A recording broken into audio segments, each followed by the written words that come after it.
Have you ever just looked at your life and wondered, how did I get here? Well, today we're diving into a really fascinating framework that says it's not all just luck or random fate. It suggests there's a hidden architecture to our lives, and we're about to look at the blueprint. I mean, it's the question, isn't it? We've all thought it. You see someone who just seems to breeze through life, everything falling into place, while other people, maybe even us sometimes, feel like they're just stuck in a loop, constantly struggling. So what is really going on? Well, according to the ideas we're exploring today, the easy answers, oh, it's just fate, or it's all random chance, they don't even begin to scratch the surface. The reality this framework proposes is a lot more structured and, honestly, a lot more empowering. See, instead of chaos, it points to a foundational architecture. It's like an intricate blueprint for a building, but for your life. And this blueprint is made up of 7 distinct, kind of hidden energies that quietly shape your personal journey right from the start. Okay, so let's get right into the heart of it, these 7 energies. The best way to think of them is like your spiritual DNA. It's this unique combination of forces that creates the initial setup, the starting point for your life. And here they are, all 7 of them. We've got the birth code, ancestral virtue, parental energy, and so on. You can already see how this covers, well, everything. From the totally cosmic down to the deeply personal. This is the entire energetic landscape that we're all born into. First up is what's called the birth code, or Bazi. This is described as your soul's base code or your data ID, the moment you arrive. The idea is that it carries information, a kind of energetic residue from past karmic cycles.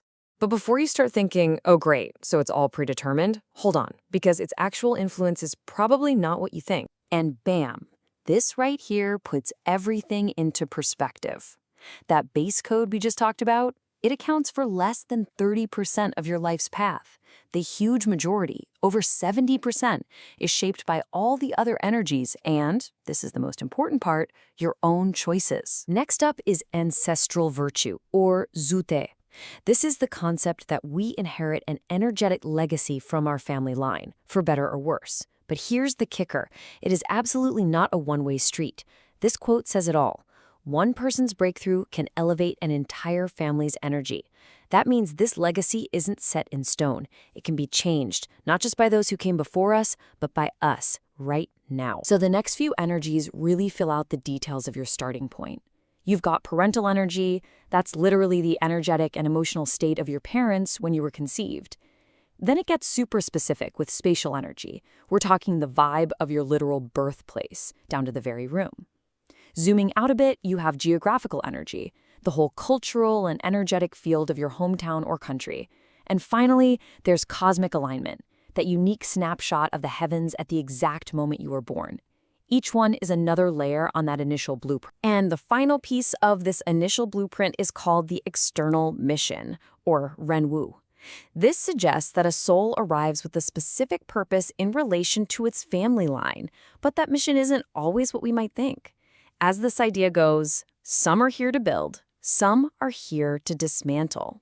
So you might be the one who's here to grow the family fortune or legacy, or you might be the one who's here to finally break old unhealthy patterns and bring them to a necessary end. So we have this really complex blueprint, right? Made of these 7 different energies.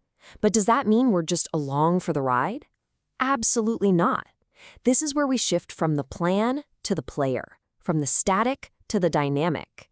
This is about what you can actually change. And that brings us to this absolutely crucial distinction between Ming and Yun. Think of it this way. Ming is the blueprint. It's that static, foundational code. It's the hand of cards you are dealt at the start of the game. But Yun is the flow. It's the dynamic, changing luck. Ming is your starting hand, but Yun is how you choose to play those cards. That is where all your power lies. And here's the thing about that power, that agency, it actually grows stronger over time. The influence of that initial blueprint isn't some constant pressure throughout your whole life. No, it changes. In fact, it changes dramatically as you move through life. And it happens on a pretty predictable timeline. From the time you're born to about age 8, yeah, your life is heavily, heavily dominated by that innate blueprint.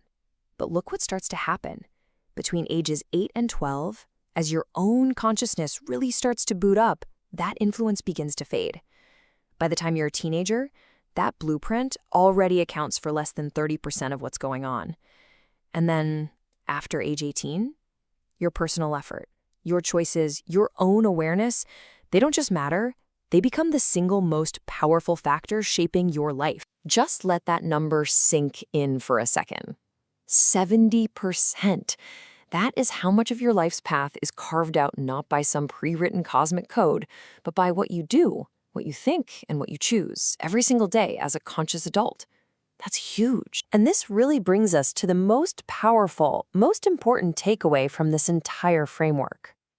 After all this talk of cosmic energies, ancestral lines, and blueprints, the single most important factor, the ultimate variable in the whole equation of your life, is you. There's this ancient proverb that just sums it all up perfectly. Ming wei tianding, yun you jizao. Your Ming, your blueprint, that might be set. That's your starting point. But your yun, your flow, your luck, your destiny and motion, that part is created by you. Now, this framework also gets into how you might resolve some of these past energetic imbalances. It puts forward the idea that souls can carry what you might call energetic debts, and it suggests certain practices, like traditional fire rituals, as one potential way to clear those energies and rebalance the scales. So, what does this all boil down to? It's that you are the deciding factor. Your consciousness is the key that can actually rewrite the code. Your choices are the engine generating new energy and creating new possibilities out of thin air. You are not defined by your past or your blueprint. You and only you are the one who gives your life its ultimate meaning. So, if your life isn't some fixed script that was handed to you, but a story that you are actively writing, word by word, choice by choice, then the only real question left is this: what will your next chapter be?